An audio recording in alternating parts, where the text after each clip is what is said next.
There's still a little delay. Okay, cool. Okay, anyway, we'll get started. So, welcome everyone to our first live Q&A, and this one in particular is on mental fitness. So, I wanted to just give a space and a time for everyone to be able to have this discussion where we can talk about all things in relation to mental fitness. So, is there any questions that anyone wants to put forward? If you do, then please write it in the chat. One of the things that I just did want to start with, I've written a few notes just to of points that I think are really important and that I wanted to make sure that we were discussed and highlighted during this time together. So one of the things that I wanted to point out is that every change that we make to our lifestyle is perceived as a stressful event in our brain. And it's really important that we do understand this and that we're aware of this. You know, whenever we're making lifestyle changes, to our brain, it is a threat because it's something different and it's something unknown. And it's something, the unknown is what we often can be fearful of. And so when we are making lifestyle changes, when we want to, better our lives in some way, shape, or form, it often can be perceived as a threat. And that is why change can be hard. That's why often maintaining long term changes, it can be difficult for people because of this very fact. And so it's really interesting that when we're going through changes, when we're going through transitions, that is why mentally it can be so challenging for us. So I just wanted to kind of share that as a first point. But is there any questions that people want to ask in relation to mental fitness? Because I do want to be able to answer your questions around things that's coming up.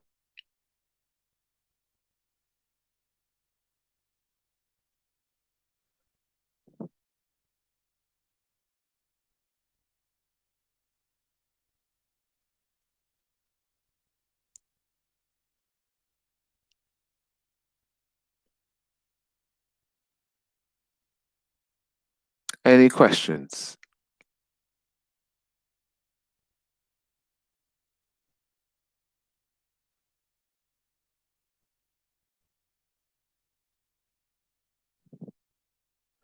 Well, the second thing what I also wanted to highlight was in relation to mental fitness is that this is why it's really important for us to attach a sense of meaning to any changes that we're going to make.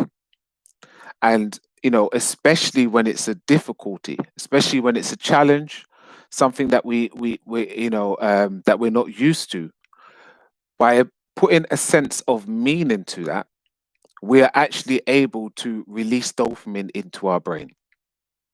And so even when we're doing something that is difficult, the more that you attach a sense of meaning and that you are showing and telling yourself that you're getting closer to a desired goal, it actually releases dopamine in the brain. And that is actually there to enable us to push through on something that we desire to do. And so the brain has actually been created in a way that it has these defense mechanisms that actually are there to help us and to push us through, especially when we have difficult situations happening in our life or changes that we are trying to make.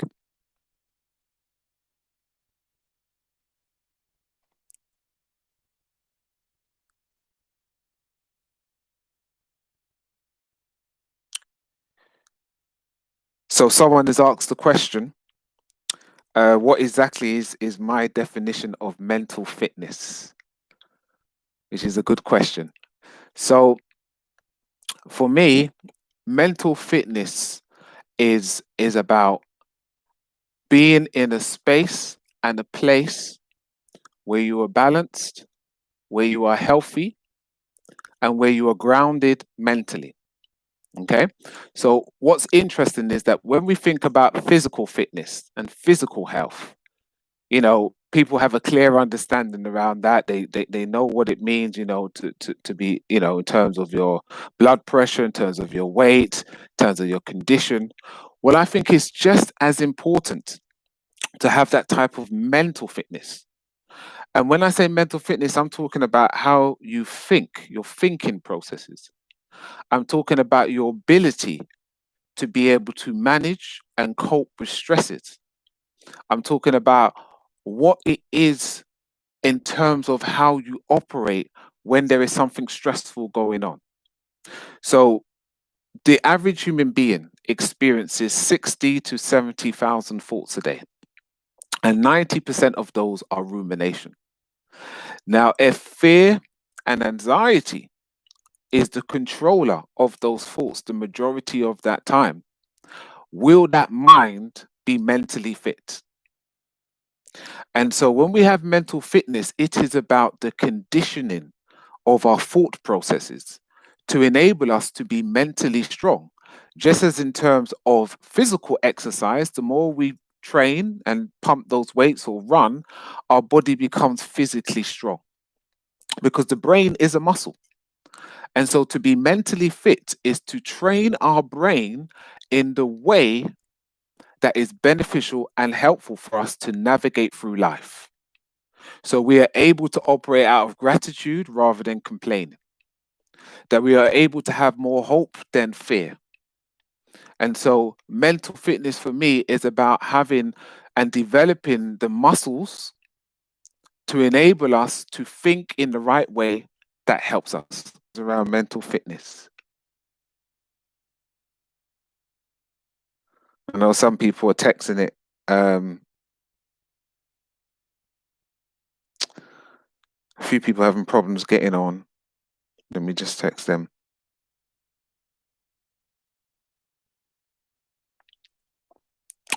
So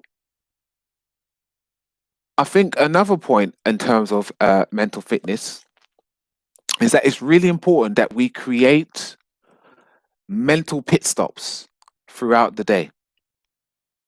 It's really important that we create mental pit stops throughout the day.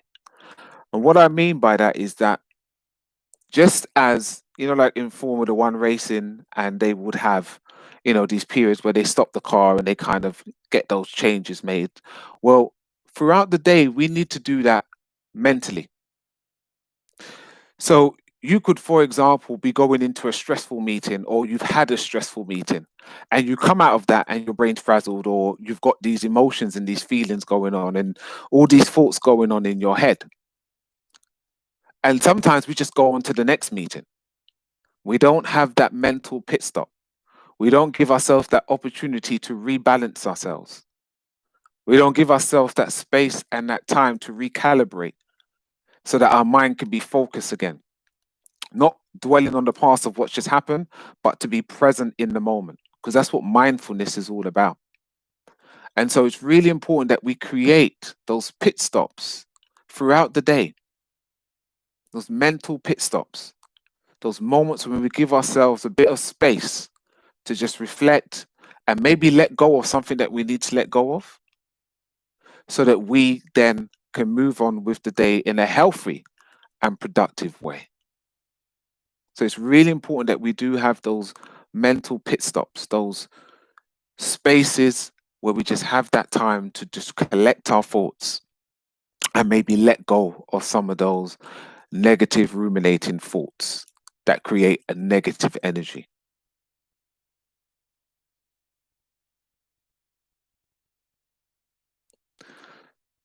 So, anyone else? Any questions? Everyone is quite quiet in terms of the questions.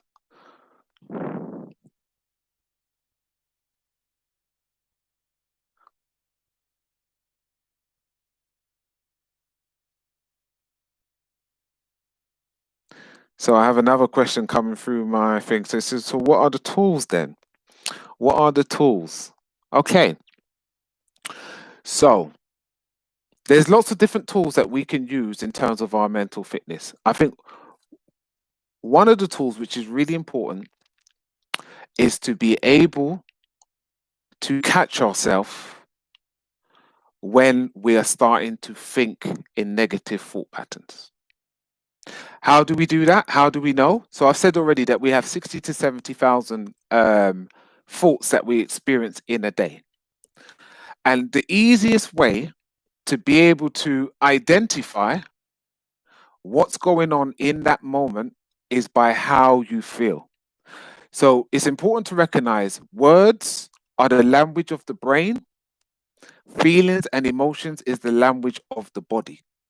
So when your body starts to speak to you through the feelings and emotions that you're experiencing, so if it's things like fear, anxiety, and worry, it will be the butterflies in the stomach, it will be the cramps, it will be all of those things, the tunnel vision, all those things that affect your body is the indicator to you that the thoughts that you are thinking are triggering it in a negative way. So it's really important to be able to identify when we are thinking in that way, and then we can make a conscious decision to change the frequency by our breathing and by our thoughts. Your breathing and your thoughts are two of the easiest but greatest ways to be able to manage our thoughts and how we feel. Everything we do in terms of how we feel, we will have a breathing pattern that relates to it. So when you are anxious and worried about something, how is your breath? Short and shallow breaths are are happening to allow for more oxygen to get into your body to the arms and legs where it's most needed, because your body is preparing itself for fight or flight. Now, when we are aware that that's happening, we can make a conscious decision to take deep, slower breaths so that we activate our parasympathetic nervous system, which is our rest and digest, and then that slows us down, that calms us down.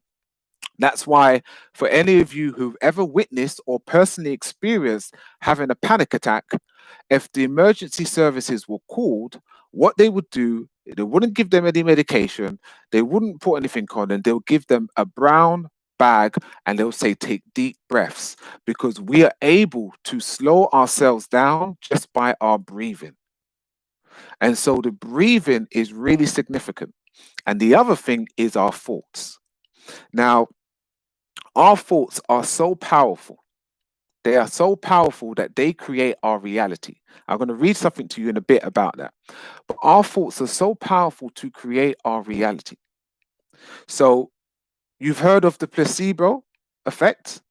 The placebo effect is basically when, um, in a blind study, where an individual is given a pill that they're told is the medication to heal them or to help them in whatever that area is, but it's actually a sugar pill. But because that individual believes that it is the medication that would heal them, they actually heal themselves by their thoughts. It's called the placebo effect. There's many studies that have used this. This is, you can research this and you'll see it. There's videos, there's research, there's documents on it. But what many people are not aware of is the nocebo effect. Now, the nocebo effect is the opposite of the placebo, where actually people believing they have things that they don't even have can create their sickness. That's why every disease is first manifested in the mind with dis-ease. It's the thoughts that we think that create the vibrational energy that can actually create that sickness, or that can actually heal us even though we've only had a sugar pill. So it's really important that we do understand how powerful and how important our thoughts and our breathing is. So that's two strategies that we can use. I'm just checking because but can't see me. Some people saying they can't see me. Um, so yeah, so it's really important. It's really important that we do utilize and use um, tools, natural tools that are available to us. So if you are down, is that to do with mental fitness? Could be, and maybe not. I mean, it's not to say that we can't be down, we can't be upset, we can't have situations happen that affect us, because we can. Life isn't. We're not going to be happy 100% of the time. Okay, so we can be down. We can have periods and episodes. Now there is a difference. You can have an experience, something that you go through, and you have a period of time where you feel down or where you feel angry, you feel upset. But the thoughts that you think and entertain and meditate on is going to influence how long you stay in that state. And so that's what's really key, because the words that we speak have power to either bring life or death. There's a saying that says where the mind goes, the energy flows. Where the mind goes, the energy flows. So it's really important that we are aware of that, because it does have an impact. I'm having a lot of people trying to get in, and they're saying they can't see me or hear me. So I'm just trying to. I don't know why it's not allowing me to be seen. Um, yeah. Okay.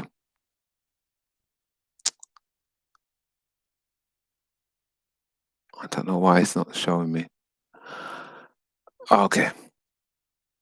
But yeah, so it is really important. It's really important for those who can't see. I don't know why it's doing that.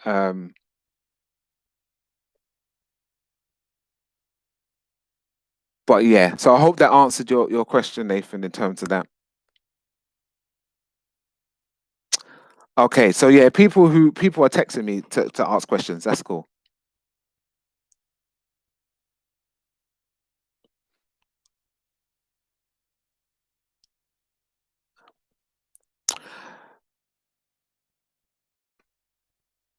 How then do you counter and combat negative thoughts? Very good question. How do you combat negative thoughts?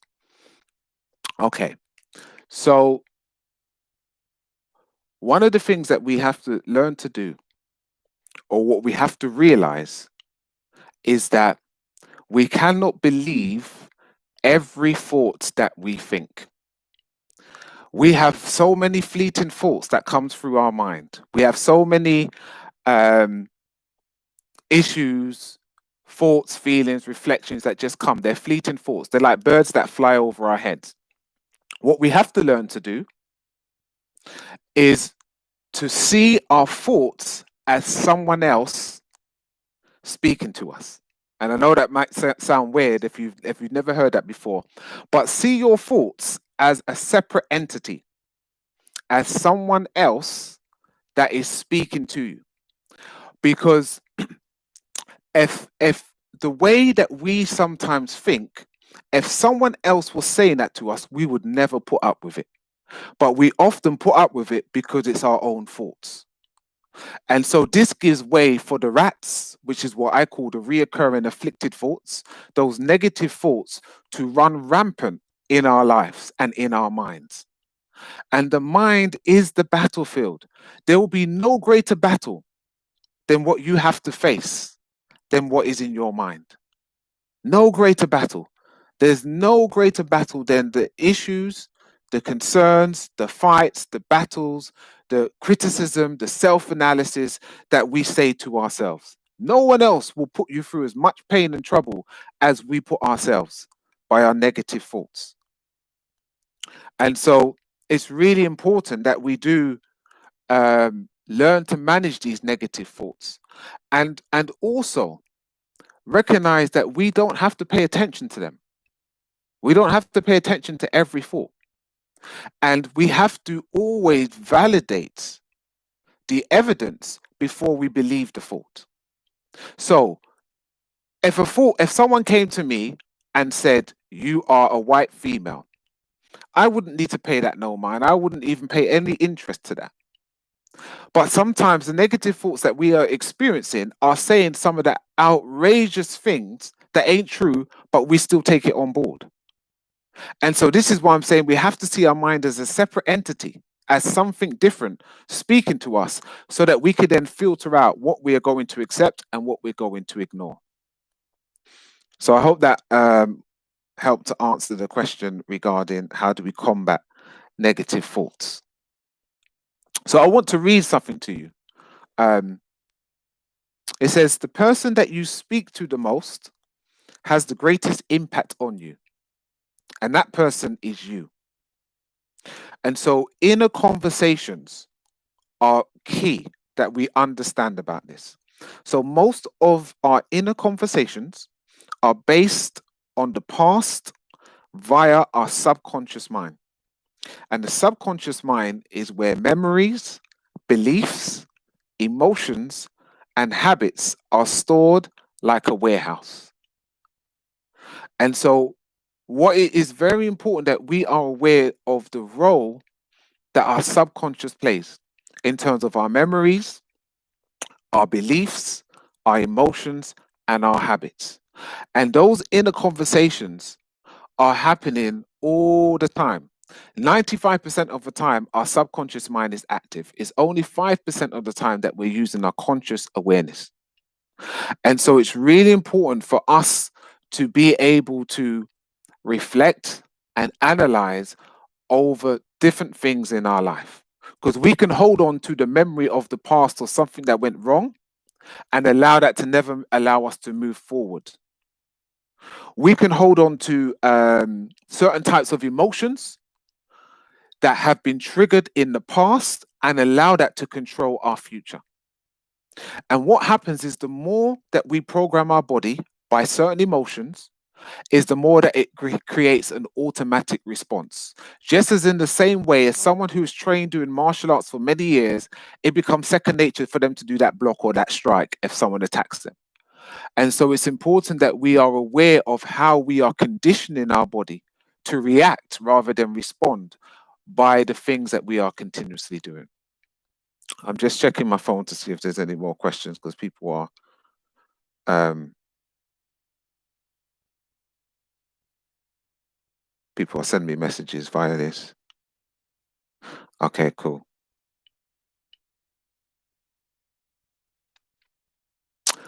So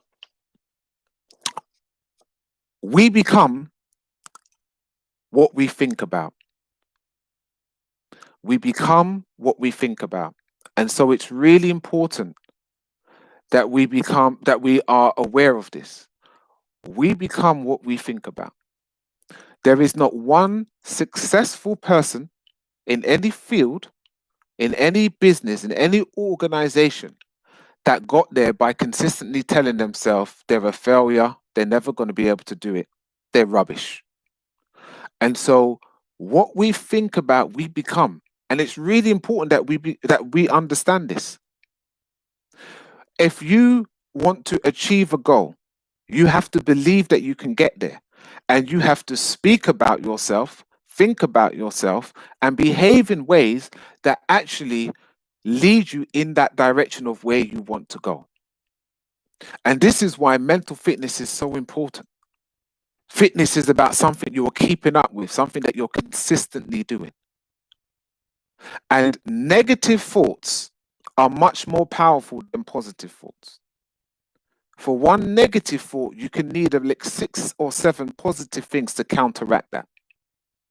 And that's why it can be so damaging when we are thinking in negative ways, especially when we have a pattern of doing that. It actually impacts on the brain. It can actually, in some cases, studies have shown shrink the brain, shrink the amygdala. So it's really important that we are aware of that. But I want to read you something. This was from Andrew Newberg, who is the director of research for medicine. Okay, so this is someone who knows what he's talking about, and it's this about how thoughts become real. So check this out. He says, in the center of our brain, there is a walnut-shaped structure called the thalamus, and it replays sensory information about the outside world to other parts of the brain. It says, when we imagine something, this information is also sent to the thalamus. So when we imagine something, not something is true, when we imagine something, okay, it sends that information to the thalamus like real information that's sent to the thalamus. And he said, this is the director for research for medicine. He says, our research suggests that the thalamus treats these thoughts and fantasies in the same way as it processes sound, smells, tastes, images, and touch. And it does not distinguish between our inner realities and our outer realities. So I'm going to pause there for a second because there's a bit more. So what he's basically saying is that the thalamus has the ability to capture our fantasies in exactly the same way as it captures smell, which is real, sound, which is real, taste, which is real, images, which is real, and touch, which is real. Why do you think when all of us as children, where we had Lego bricks, we could see a spaceship and this big war going on? Why do you think when people who suffer with extreme anxiety can have panic attacks over something that's not even happening? Because what you think about, you create. Now, this can serve us well in the cases of visualization and having a vision. And it can afflict us greatly in terms of if we are worrying and using the worry chain, or if we have extreme anxiety about something that is a perceived threat. He goes on to say this. Thus, if you think you are safe, the rest, but if you ruminate on imagery fears and self-doubt, so not that there's a real fear, but it's what you're believing to be a fear, or if you're having self-doubt, even though you are capable of doing that task, your brain presumes that there is a real threat in the outer world. Our language based thoughts shape our consciousness. Our language based thoughts shape our consciousness. And consciousness shapes the reality we perceive. So choose your words wisely because they become as real as the ground in which you walk on. This is the director for research for medicine that has proven through studies that this happens. So when we are talking about mental fitness, you have the ability and the capacity to imagine your way into wellness, to imagine your way to finding an answer out of your problem. If you continuously tell yourself, I have the solution, if you continuously tell yourself the answers are going to come to me, if you continuously envision yourself having confidence in doing whatever that task is you want to do, I guarantee you over time, you will be able to do it. So it's when we are talking about mental fitness, there is tools that the body has given us to give us the empowerment we need. And this is why things like affirmations are so important. The things that you say to yourself, the anchoring thoughts that you have to keep you grounded, they are key. They are so important in enabling you to stand and complete the end of the race, to go through and be able to achieve those things that you want to do. So it's really important. I'm just checking for. So someone has said a lot of what you were saying is regarding self-esteem. So when yours is, when it gets deflated, how do you regain that confidence?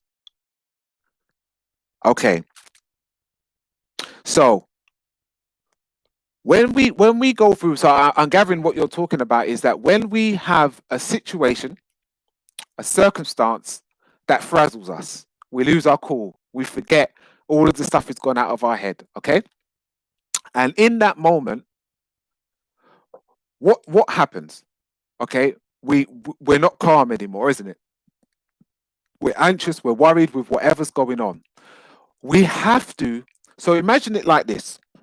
Imagine inside in your mind is filled with water. Well, there is water anyway. There's a whole load of water in our brain. Our brain is 78% water. But there's all this water going on, right? And when we are calm, it's still. When something happens that frazzles us and makes us worried, it's like a wave. It's like a storm. Okay? It's like a storm that's going on inside of our mind. And so what we have to do is we have to calm that storm. Now, the only way that we can calm that storm, or the only way that that storm will continue to manifest itself, is our thoughts. Your thoughts and your breathing are the two ways to calm that.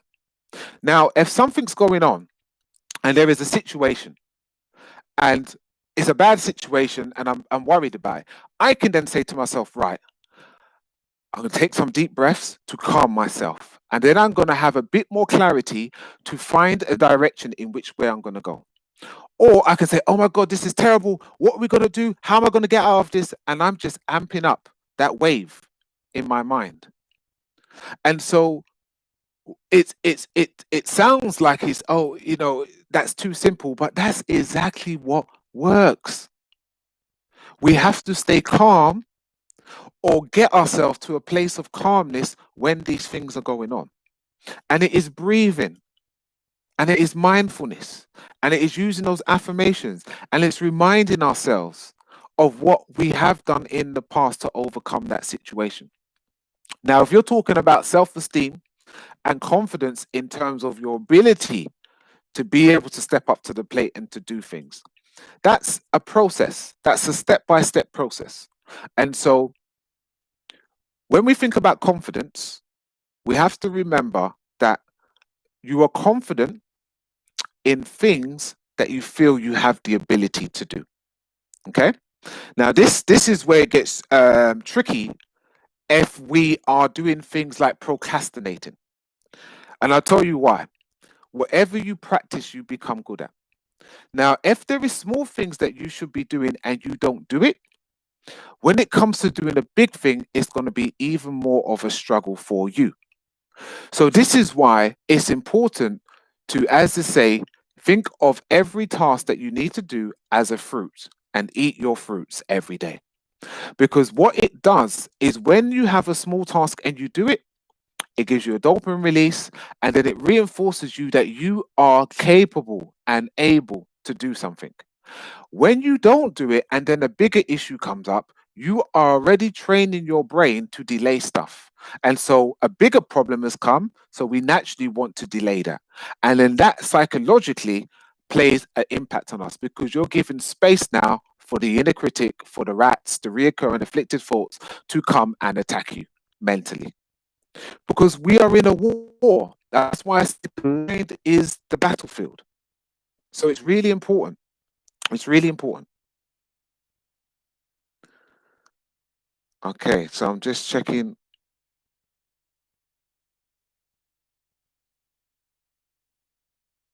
Okay, so someone else has said, would you agree that the government messaging plays on perceived thought processes, created fear in the population concerning COVID-19?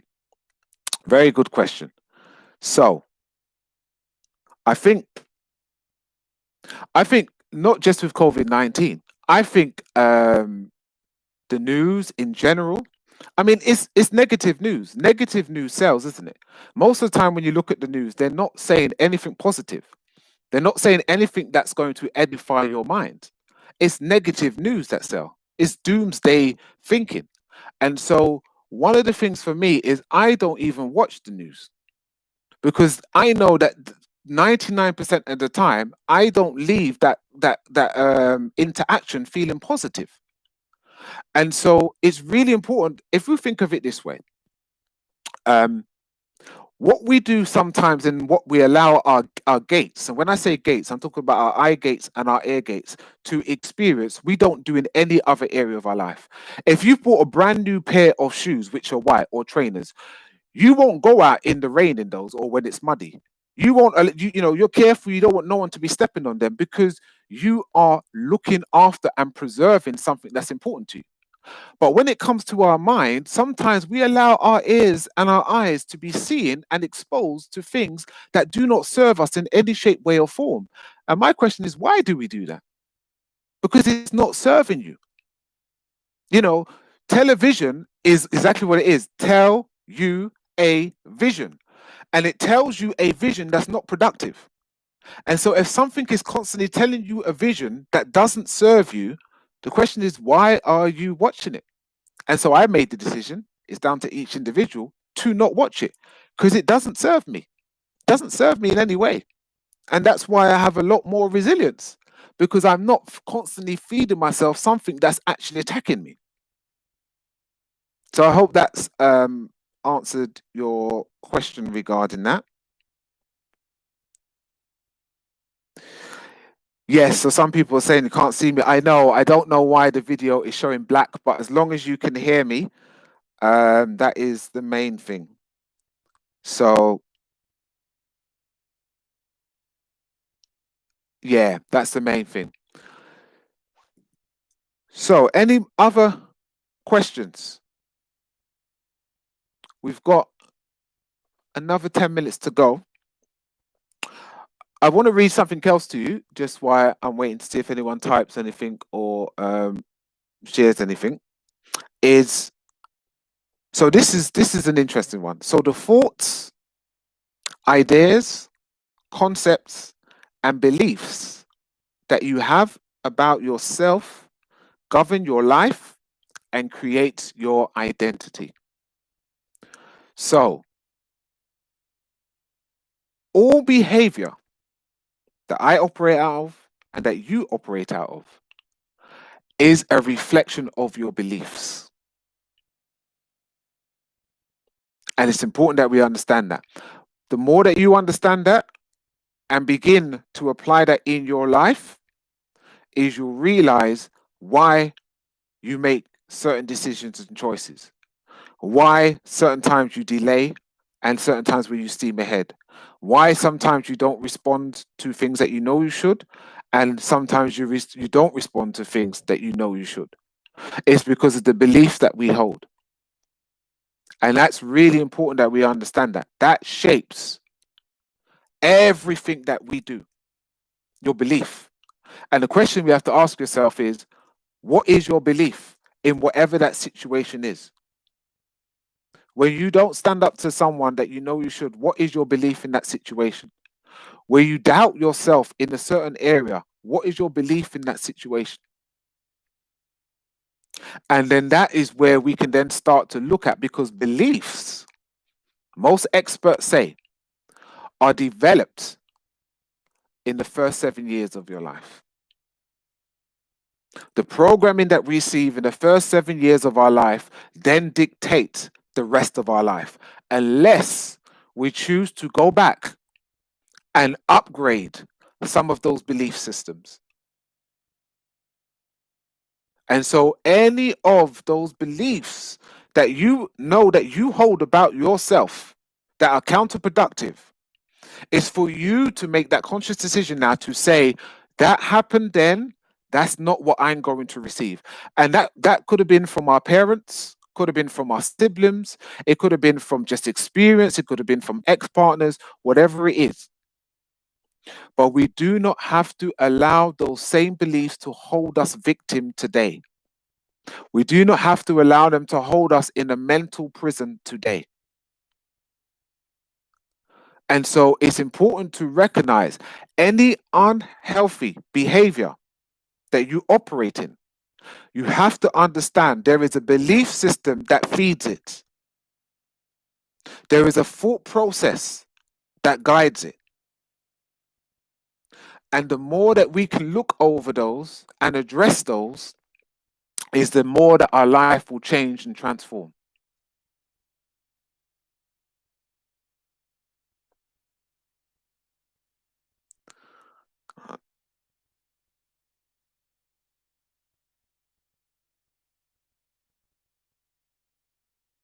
Okay, so I'm just checking. Someone is typing. So yeah, so I think it is really important that we, in terms of mental fitness, that we do simple things also to help ourselves. Sleeping is very important. Lack of sleep is just as dangerous as lack of water. Okay, it's really, really, really important. Okay, so someone has said, um, how can one deal with the imposter syndrome? Oh, that's a good one. That's a good one. So, the imposter syndrome, you know, one of the things is that we are our worst critics. We are our worst critics. We find problems to every solution. Someone gives you a compliment and we say, oh, it was only cheap. I only got it from so and so place. And what that is that stems from, and it's a belief system. That's a belief system that goes back. You can stem back and see where where there is scripts. So there's a thing what we call life scripts, and life scripts is when we're growing up, there would have been things that would have happened to us or things that our parents used to say to us. And what happens is we can hold on to those life scripts that we have been given from young, or from a partner, or from someone previously in our lives, and we hold on to that life script subconsciously and not realizing we're still taking it on. So someone may have said, you'll never be able to do that. Someone might have said, why are you always trying to prove yourself to people? Someone would have said these words to you. And the interesting thing is the research shows that the anterior cortex, which is where pain is regulated, the brain makes no distinction between physical and emotional pain. And so when people say things that are harmful and hurtful for us, people are carrying the scars, the emotional scars of that, which are often much deeper than physical scars for 10, 15, 20, 25 years. When I worked in the prisons, there was a guy once who I was working with, and we hit a milestone in terms of things that were going on for him. And he said, you know what you have shared with me now has now freed me from something that's held me bound for 15 years. I think I can deal with my addiction now. It's amazing how words can keep us stuck. And so when we come to the imposter syndrome, why would you think you're an imposter? If you were trying to do something and you're trying to grow and get better, why would we think that? It's only because we're clashing with what someone else has previously said to us. We're clashing with the emotional scars that we have from what other people have done and how other people have put us down. And so, with the imposter syndrome, it is about having those positive thoughts. It is about I'll put it to you this way. I said to you about the rats, the reoccurring afflicted thoughts. Well, cats like to eat rats and mice, don't they? So you need your cat, your counteractive, affirmative thought to deal with your rat. That's how you deal with the imposter syndrome. Whenever it comes, you slap it back with a positive thought. Whenever it tries to present itself, you slap it back with your affirmation. Because I'll tell you one thing, and if you didn't listen to anything else, remember this, right? Your inner critic and my inner critic, your rats and my rats, your inner monkey and my inner monkey is the biggest bully you will ever have to face in your life. If you remain silent, if you just sit there docile and take it, you will be a victim for the rest of your life. This is why I say the mind is the battlefield. You have to fight. You have to fight for your mental freedom, because 20,000 thoughts a day, there is nothing else that you would encounter as much as you encounter your thoughts in a day. There is no one else who could attack you as much as your mind attacks you if you allow it to. But you can beat it into subjection. You can train your mind. Now, the interesting thing, the subconscious mind, okay, was programmed to think negatively. But you know what? That virus that we may have infected it with, there is an antivirus. We can change and turn that around. Now, there is 2 points in the day where we are in a kind of hypnosis state. That's when we first get up and when just before we go to sleep. This is why they say to you, if you have worries or you're anxious about something before you go to bed, they say to write it down, because when you write it down, it's a cathartic process and you're releasing the energy. Or they'll say to do some mindfulness. Now, when you do that, when you either listen to something positive or you do some meditation or some mindfulness, when you first get up and just before you go bed, you are programming your subconscious mind. The more often you do that, you are changing the frequencies of how your subconscious mind operates. Now, remember, 95% of the time we are using our subconscious mind. So if you subconsciously are programming yourself every night before you go bed to worry about something, and you're wondering why you wake up with anxiety. So it's really important. This is a warfare. You may lose the battle, but don't lose the war. So you have to look at it in this way. When those thoughts are coming, that is the enemy trying to steal your bread. And so you have to slay it. You have to counteract it. You have to fight it. And the more you do that, is the more you'll start to free up space in your mind for positivity, for positive thoughts, for you to be able to do those things that you want to do. So it's really key. It's really key. It's really important. And the more that you do that, practice becomes perfect. What you put in is what you get out. And I tell you something, as the saying says, you cannot reap where you have not sown. You cannot reap where you have not sown. So what are you going to sow from today? Is it going to be faith or fear? Is it going to be hope or despair? It's only you that can make that change. I can't put it into your mind. You can't put it into my mind. But everyone must take accountability for their own thoughts, because your thoughts determine how you feel, and your feelings create your behaviors. And so, yeah, we have to renew our minds. We have to renew our minds. And I tell you what, just because you failed at something yesterday, don't mean you'll fail at it tomorrow if you try again. And I said this for those of you who watched my webinar on pain and failure, friend and foe, that 8 out of every 10 millionaires was once bankrupt. So it's not that they became millionaires because they knew it all. They learned from their mistakes. They failed and got better. Most people, when we look at them at the end, at the top of the iceberg, the 10%, and we see them when they're excelling, we think that they were just like that. And it wasn't. They went through the same process that everyone else has to go through. But in every situation and in every circumstance, we have a choice in terms of what we're going to do. And so I hope that you make the right choices in your life with every decision, with every situation, and with every circumstance, that you choose to operate out of what I call self-care. And my definition of self-care is this: how you think about yourself, how you talk about yourself, and how you treat yourself. If you do those 3 things, you'll be mentally fit, physically fit, spiritual fit, and emotionally fit. And that is the key that we should all be striving to. And I want to leave you with this one note as we come to round this up. If no one else ain't got no other questions, this is the last note that I want to say. And remember this. And this is a part of there's a concept that I've developed, which is called the empty mind concept. I'm actually going to be designing an online platform course around this, about manifesting your greatness. But there is 3 elements to the empty mind concept. One of them is this. I'm going to give you this gem for now.